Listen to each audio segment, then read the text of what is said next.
Ari Radish, thank you so much for being on Authors on Audio. How are you today? I'm good. Thank you. Thank you so much for having me. I'm super excited to talk to you. You're one of the few authors that I actually have a personal relationship with outside of just interviewing on the podcast. So it's for anyone who doesn't know, Ari was also one of my beta readers, and I beta read for her book, and we've been chatting back and forth. For a while. Super excited to chat. Yeah, it has been a while, huh?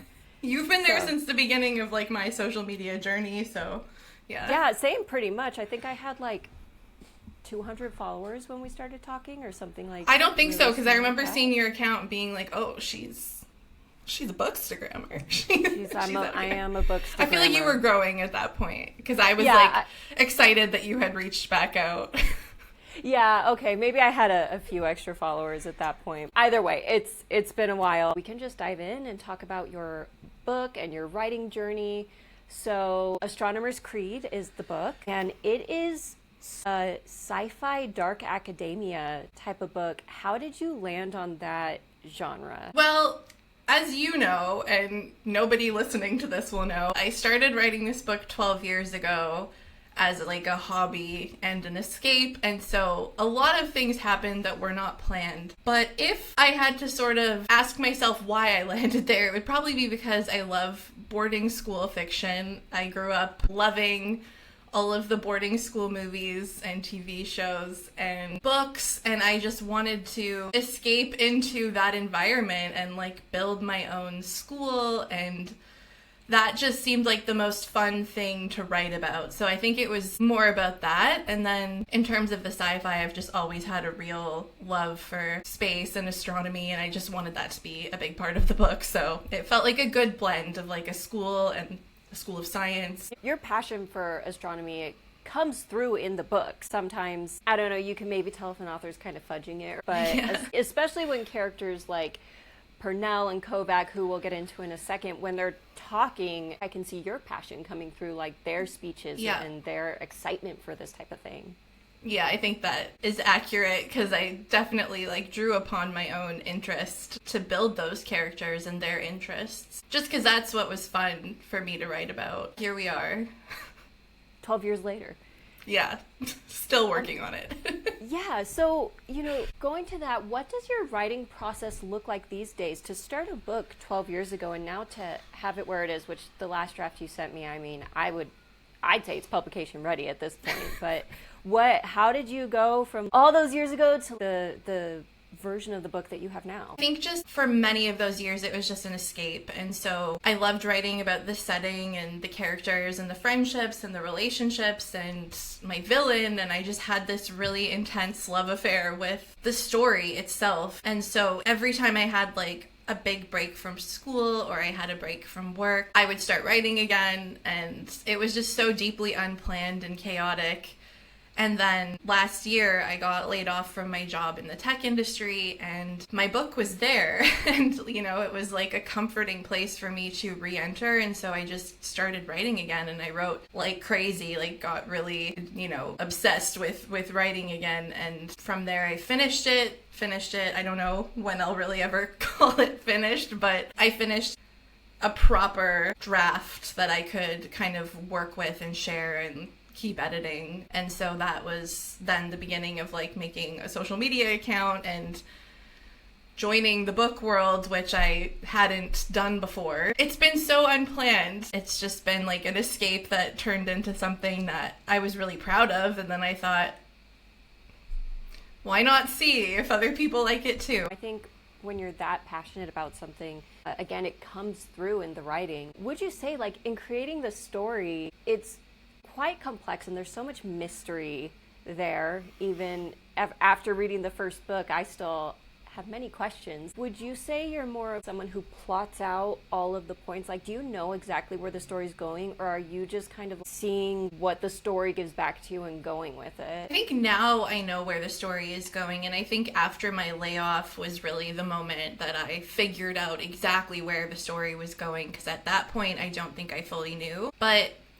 the really beautiful thing about writing a book over this many years is that there were things that didn't necessarily make sense in the beginning that do now, because they just had enough time to bake and for me to figure out the exact right connection point into the story. And so I think that it has really just served me well in terms of building those mysteries, to have the time to not, I wasn't rushing anything, I wasn't forcing anything. It just sort of came together in the end. There was so many moments where I was like, oh my god, I already had this like subplot, but it didn't necessarily have the proper connection point, and then I would get hit with that connection point, and that was always such a moment of euphoria, because I was, I don't know, like convincing myself that it was like fate or something. Of course.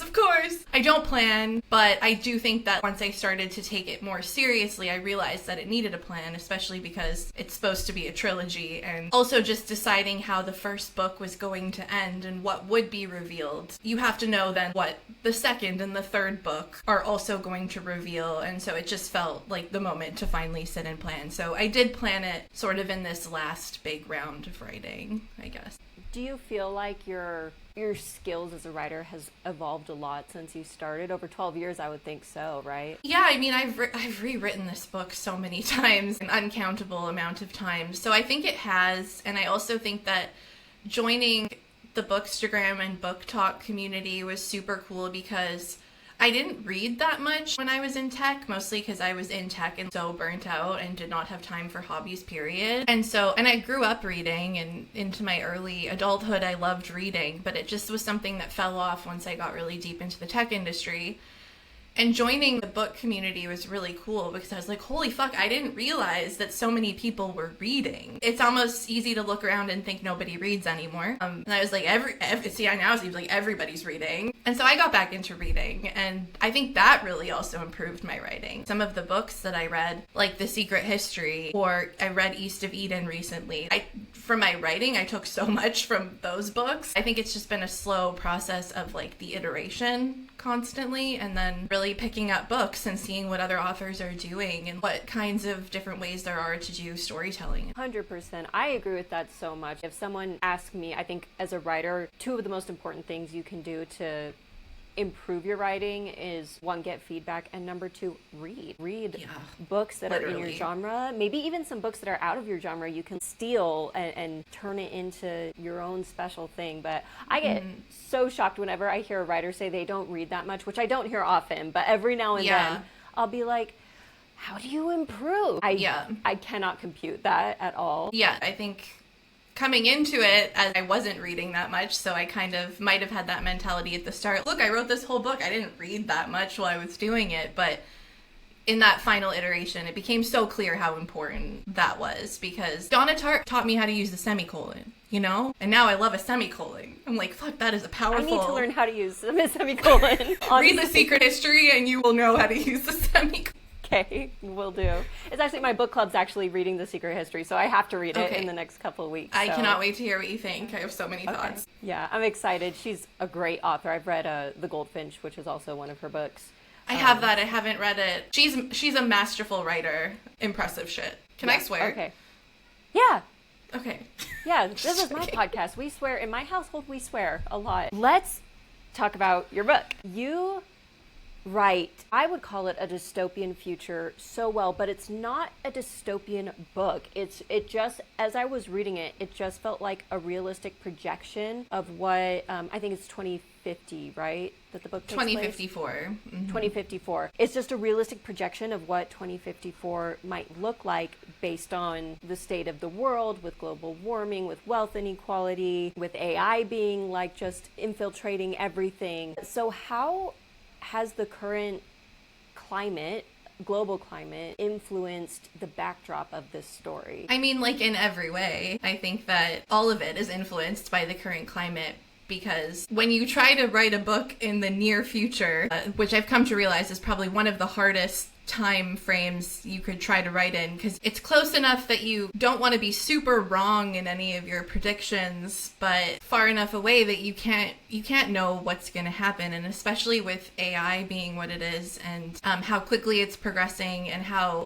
quickly it feels like we as a society are progressing into like a place of dystopia. It feels like we're going to get to what I imagined 2054 would be like a lot sooner, based on just how things are going. It's influenced it immensely. I'm somebody who does pay attention to politics as best as I can and current events, and I think that, you know, I have a really deep fascination with QAnon and the far right and sort of niche. Well, they're not niche anymore. They were niche when I first started being more interested in QAnon, but now it's very widespread. But I have a lot of I'm very interested in that. So it felt really natural to sort of put that in my story and make that part of the future, because it does feel like the right is gaining so much ground and the conspiracy theorists.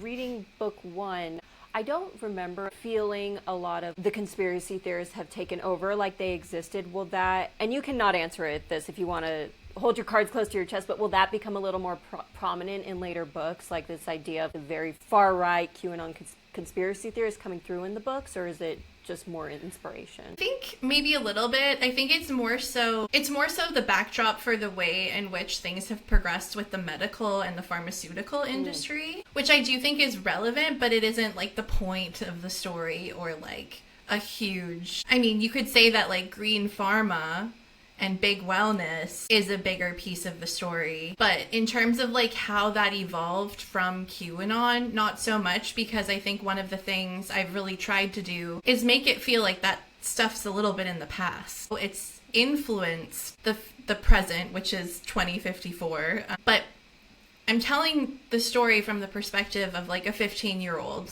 And so she doesn't really understand what happened in the 2020s and what happened in the early aughts and like how these things evolved. And I'm definitely trying to make that feel believable, that like it's influenced the current status, but it isn't something that everybody necessarily talks about or knows about. Something else I wrote down in my interview questions was this idea of big wellness as opposed to big pharma. Did you make that up? I'd never heard yeah before. Yeah, I mean, a big in front of anything. I didn't make that up. Like we do, but yeah, it is. I thought it was so brilliant because especially living in the U.S., like under the shadow of RFK, you just see that it comes through a lot, even in my own private circle of people, where there's just this intense skepticism of medicine in general and over trust. Yeah, exactly. And just this extreme amount of trust in anything that's green coated or, natural. So I loved a lot of things about your book, but that was one of the things where it was such a brilliant projection of where medicine is probably heading 20 years in the future. I hope it doesn't. Thank you. And I hope it doesn't. And at the same time, I sometimes look at my book now and feel like it's so much less dystopian than I meant for it to be, because of how dystopian, like, we have caught up so much. Do you know what I mean? So it's almost like my book it used to, 12 years ago, the situation was extreme, and then now it's less extreme, and that's a weird thing to be working with.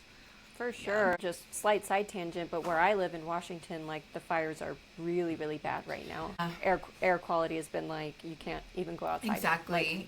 And that's just a summer. Like, that's just how it goes every summer. That's the exact same thing where I'm from in Canada. It's just like, it's smoky in the summer now. There will be fires for the majority of the summer, and it's fucking horrible.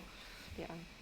So shifting gears, because we must talk about Kovac. We cannot leave this podcast without talking about Kovac. You have created one of the most delicious villains I have ever read about, in that I kept telling you when I was reading the book, I want to be her, and I know that's wrong of me. I know. No, that's what I want also. I love that. She's so cool, and she's so icy. She's just this ice queen. I know you use the word cold to describe her a lot in the book, and it's fitting.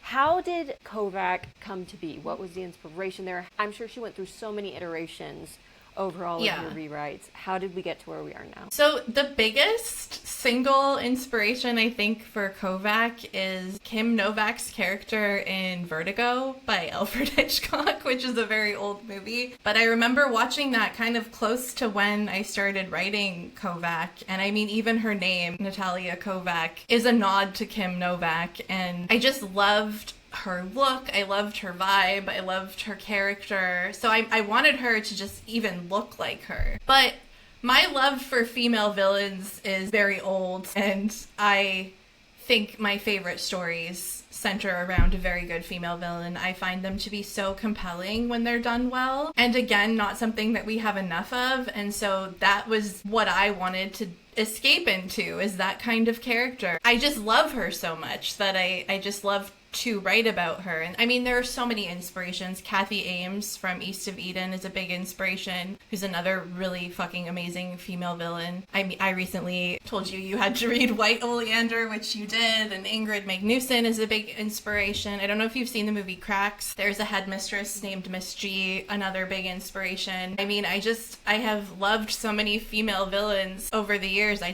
had to write my own. Like, there was no way it wasn't gonna happen like that. There definitely are not enough of them, and that's not something I really noticed until talking to you and reading about Kovac and being like, oh, this is so cool. But it's true, like, villains tend to be men most of the time. I'm bored of it. It's so much less interesting because, of course, men have power. Of course, we live under patriarchy. So, of course, we know male villains. Like, we see it every day. It's just that it's been done. And I like that. I think something that has always been so fascinating to me about a female villain is, like women in any industry, you have to work way harder to be good at what you do. And it's the same thing with villainy. It's a more interesting set of skills to be a good female villain than it is to be a male villain. You have to be very shrewd. You have to be able to control the situation and be manipulative to some degree in a way that, like, requires intellect. And I think that is just, again, a lot more interesting than somebody just being, like, rich or strong or powerful. Mm-hmm. And not to say there's been no interesting male villains, but just me personally, I'm not gonna be writing one. Yeah, and that's totally fair, and you write female villains so well, I wouldn't want Thank you to kind of divert away from that. Something you've mentioned to me a lot is that there's a lot of personal inspiration behind the story. Can you talk to me about some of what you have pulled from in your personal life to kind of create this story? Yeah, I mean, again, 12 years ago, writing to escape, it just made sense to sort of base at least sort of the main character's past off of my own. I don't know if I would make that choice today, but that's who Purnell, who is my main character, kind of is now, and it works. I don't feel a need to change it. I just don't know if I would have drawn quite so much from my own personal history. Purnell is raised by her grandparents with her little brother. That is all based on my own life. Very early in the story, her grandmother dies, and, the family is kind of left with just the grandfather and her little brother. That's all based off of my life as well. And then it diverges pretty aggressively once Purnell goes to school. I mean, we both have taken paths in STEM, but beyond that, I think it's more so like the backstory that I drew from, and then from there, I kind of took things in a separate direction. Okay, so just to clarify, you did not go to a mysterious boarding school with lots of secrets when you were a teenager. Darn. No, it's actually funny. It's kind of the opposite of that. I was writing this book when I decided to go back to university and study the sciences. It was a big reason, if not the reason, that I was like, I wonder if this is a subconscious desire to, like, go into STEM and live that life. And I kind of took a chance on myself and went to school, ended up in tech. But yeah, the book more so inspired me to go to school after I'd started writing it. Super interesting. Was it just, wanting to be able to relate to the characters more, or did you always know you were interested in the sciences? I know you were always interested in astronomy and stuff, but What exactly did you study in school? I studied computer science, which wasn't the plan. I did go back to study physics and, eventually astronomy. That was kind of my plan. But going to school, it became clear to me that it was going to be pretty tough to get work in the physics field, and some people just let me know that I might be better off taking a computer science degree and I could work in any industry with that. So it kind of evolved into computer science, but it did start with me trying to have a go at a physics degree. And the reason was more I was doing a lot of research and I was learning as I was writing so that the writing could feel realistic, and that made me feel like maybe I could do this. Maybe this isn't too difficult for me, because to answer your question, no, I never had any interest in the sciences, and that's partially because growing up, nobody really ever made me feel like that was an option. I was always kind of pushed, as many little girls are, into a more artistic humanities direction, which is great. I love art, and I've been creative my whole life. It's not like those things were not something I enjoyed doing, and but at the same time, I clearly have other skill sets and abilities that were not being challenged as a kid. And so I think it came as a surprise to everyone, including myself, that I got through a computer science degree and actually ended up excelling at it. I think that was just a very unexpected turn of events, frankly. I mean, if I had $1 for every time growing up I got told that girls just were not as good at math as boys, it was just some innate thing. I heard it all the time.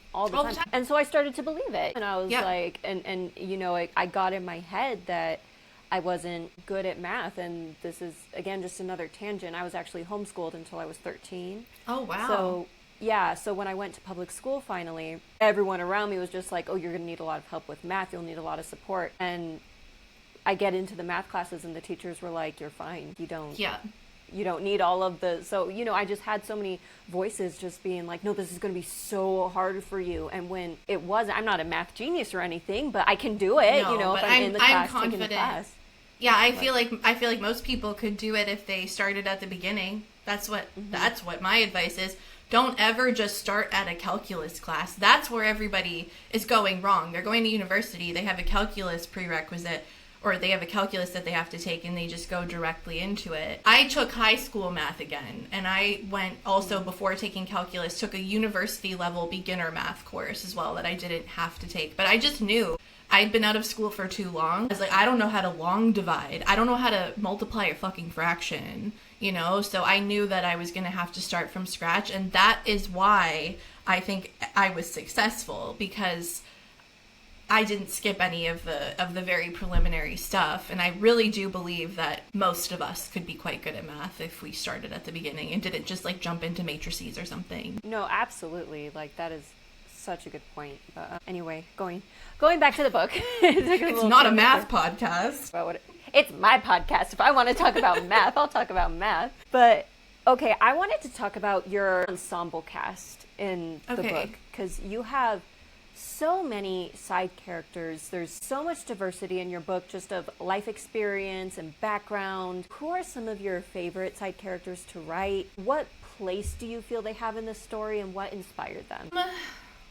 Well, the side characters that exist at the start of the book before Purnell goes off to school, again, are based off of my own life. And so that was just always there. I'm not sure how deeply I thought about that. But when it comes to the side characters at the school, I think I just really wanted the school to feel very realistic. And something that bothers me in certain stories is when you feel like it's 2 or 3 people kind of alone in the universe, and you don't get a sense of who else is there, and it kind of detracts from the story. And I don't know if I've gone too far in the other direction, but I just wanted it to feel realistic. I wanted it to be okay, she's at a school and there's other people there, and they have diverse backgrounds, because that's probably what a school for the wealthy would be like in 2054. I just assume that it would be diverse, but perhaps it won't be. Perhaps that's wishful thinking. But also it was always important to me to be inclusive in my story, and I think that just having some representation of different groups is because that's the world that I want to live in.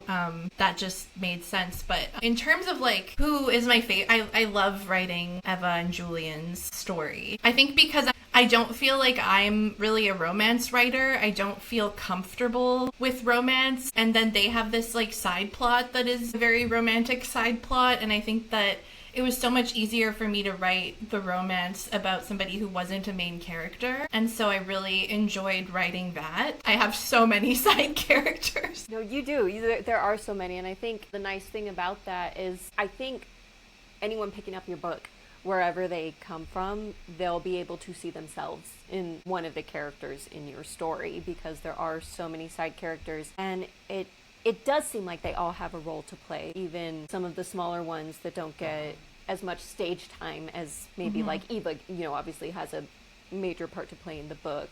Vikram has like some really good moments too. I loved your side characters. I thought they were great. But that means a lot to me, because that's something I've toiled over, is like how to write inclusively. Shout out to Prose Without Thorns. If anybody doesn't follow, if you want to write inclusively, you got to be following that account. I've learned so much from Denise Madre about how to write inclusively and do it well, especially as somebody who's like not part of the group you're writing about, right? There's a lot of ways to do it wrong. Let's put it that way. I've actually, per your recommendation, I've checked out Prose Without Thorns, and there's just so many good like tips and ideas. And it doesn't just help your writing be more inclusive. It just helps it flourish overall, because like she teaches you how to use language in a way that's not just not offensive, but it also just sounds better on the page. It reads more nicely. Yeah, it's really great to have that resource, because this was the inclusivity of it all was something I just really struggled with before I found her account, because I just did not know how to do it properly. And I still worry that I didn't make all of the right decisions, but I do think that I'm a lot closer to having made better decisions because of her. So for sure, check her out. So I know you want to indie publish the book. Maybe.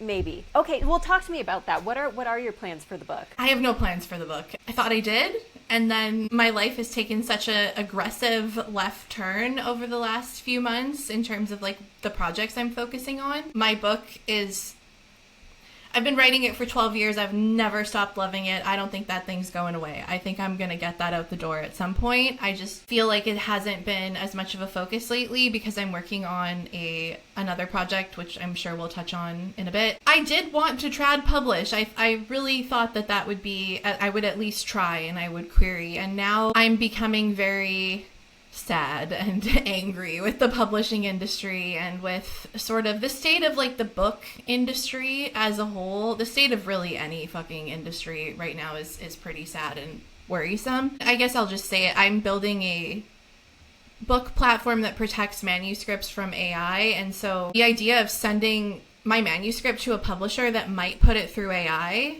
that might do that, like that terrifies me. And I've went to so much trouble. And now it's like, if I can't control what's going to happen with my manuscript after I pass it over to an agent or something, it's like, I don't know if that feels worth it, or if I could find a publishing house that was very anti-AI and like I could trust that they weren't doing that, then I would maybe think about querying. And I hate that this is the reality, but I do think you need a following to get an agent. And so I think I've just been putting things on the back burner with my book because I feel like if I can grow a big enough audience, then I'll have an easier time of it. And I fucking hate that that's the reality, but I think that it is. And I'd rather give myself the best chance that I've got before putting the time and the energy into querying, because I know it is so exhausting and I'm scared to do it, and I am putting it off, even though I know that I could start. But the idea of somebody asking for my manuscript and sending that to a stranger, it just like, because I've gone to so much trouble, I don't know if I could do that right now or what that looks like. It's scary. It's super scary. I'm not opposed to going trad if one day it works out for me. Like I would be happy with that. But one of the biggest cons of going trad is just the reality that you lose control over your work. Yeah, you really do. You are giving some of that away to these big companies where the bottom line is not artistic integrity, it's money. Like, they're businesses and that's what they want and that's what they do. Of course, indie publishing has its own complications, which, as you said, is needing a following. And I've talked to you about my own struggles with social media, but how's the social media going for you? It's going really well right now. I feel like I've hit a bit of a stride. I feel like I've started to really understand, sounds so cliche, but I guess like my niche, whatever that means to you. When I first started social media, it was all about my book. And as much as my book is like a very important part of my life, it's such a small part of my life in some ways compared to my tech background and I don't know, all of the shit that I care about and think about on a daily basis. It's just beyond my book, I guess. And my account really started to do well when I started building tech and building indie tech and talking about indie tech and crossing a bridge between the tech community and the book community. Mm-hmm. I think that that's been really cool because I know that there's a lot of authors and readers and just people in the book community that follow me. And I feel kind of a responsibility to them to like let them know what's happening with tech if they're maybe a little bit like less tuned in than I am. It's been really cool because I feel like the more that I've leaned into just being my weird self, it's been going really well. I don't find it quite as like soul destroying. Circling back a little bit, like let's talk about Octolore, right? That's the name of the platform you're creating. You said it's designed to protect books against AI. How does it do that? So right now, the reason I built it is because I wanted to send out ARC's advanced reader copies of my book to just some readers, Talia being one of them. Actually did send my book to you and trusted you with it fully, so that's fine. But there are people that will apply to read your book that you've never seen. They don't have a social media. They don't have pictures of themselves. It's just a random person on the internet.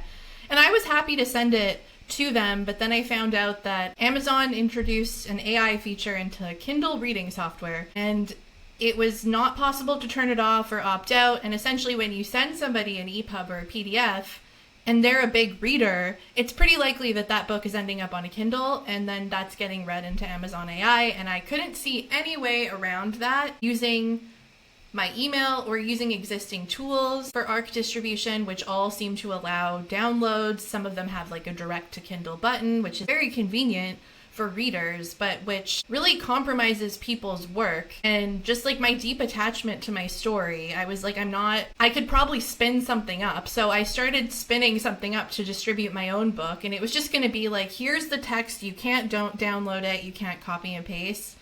And that's it. And I was going to put it behind some sort of password wall so that like scrapers couldn't get at it and stuff like that.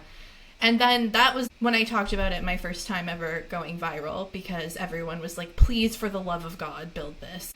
People were begging me to build this. And I kind of was like, I could try. And so for the last 6 months, I've been building it. I have a business partner now. We have a little tech startup.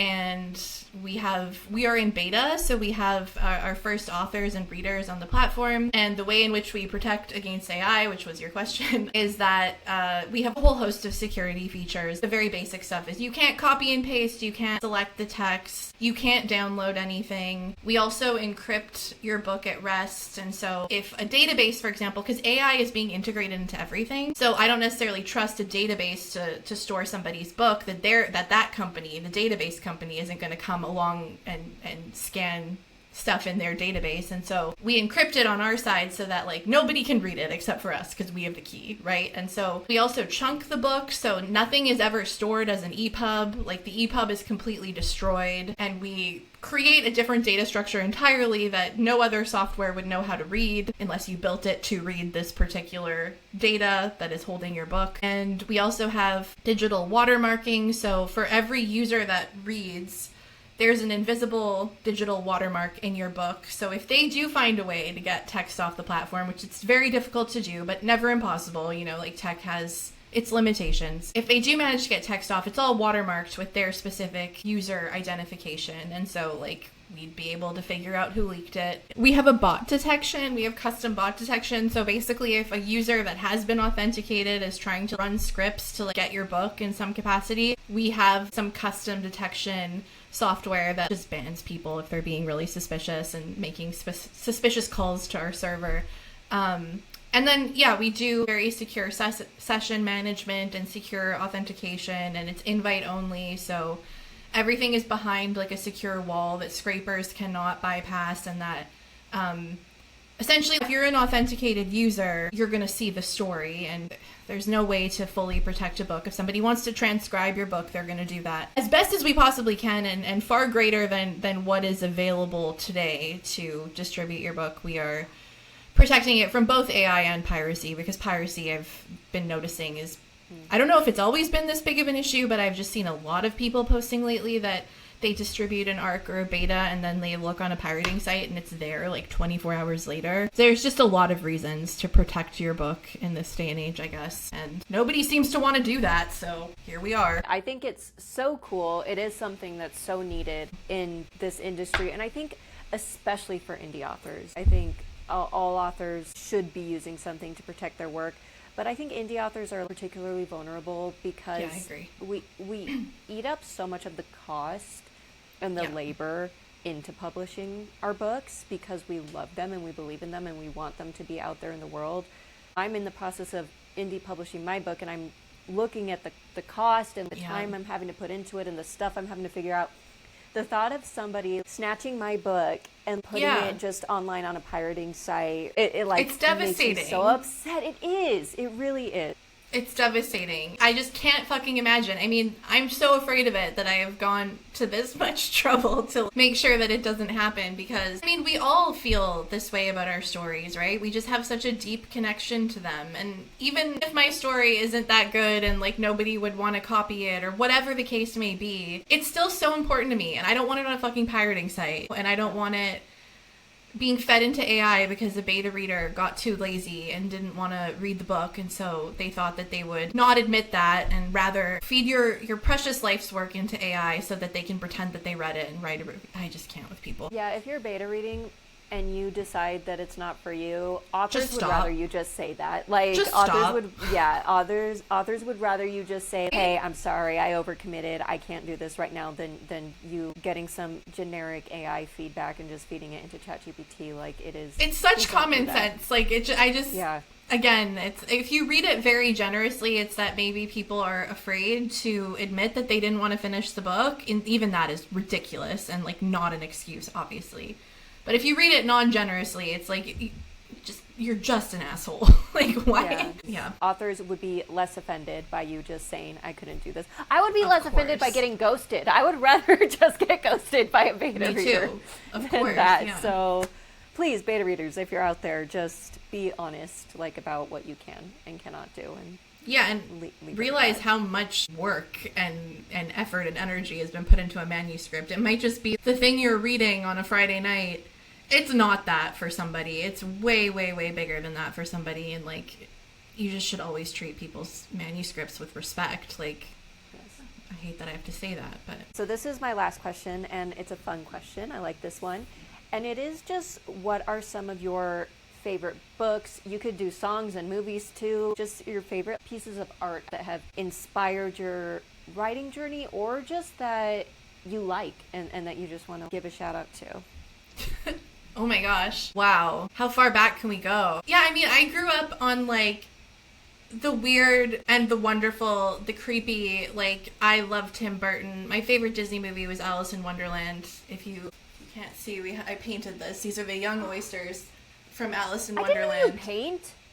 Yeah. What the heck? She can do everything. That is so cool. I went to art school for a time in another life. Alice in Wonderland, Edward Scissorhands, The Nightmare Before Christmas. I just loved the surreal and the creepy, and that kind of bled into, in my teenage years, my favorite book was A Picture of Dorian Gray. And then I got into White Oleander, which I've already talked about. And then Donnie Darko is still my favorite movie to this day. And it holds up, by the way, if you want to rewatch. It's fucking incredible still to this day. I recently reread East of Eden, and I was just, like, really glad I did, because I wasn't old enough when I read it the first time to appreciate it, and I think it's a masterpiece, and again made my writing stronger. Steinbeck just, like, does stuff with the way he describes things that I've never seen before. He's got a really interesting way with, like, simile and metaphor that I've never seen it done before. Maybe people have done it. I mean, there's books and stuff I grew up on, like, you know, fucking Neil Gaiman and shit that I don't even want to give a shout out to, because, you know, and other artists that I don't want to give a shout out to that I grew up on, that probably, whether I like it or not, inspired some of my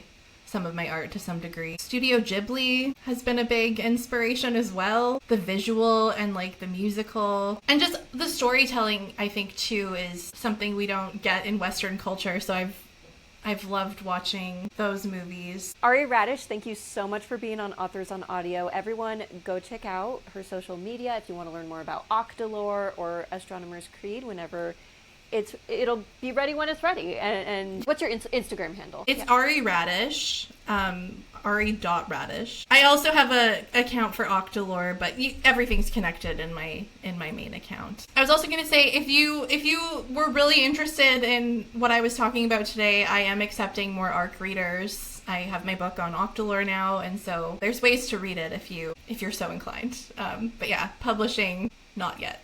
Everyone just, DM Ari if you're interested. And yeah, thank you so much for coming on today. This was really fun. It was fun. Thank you so much for having me.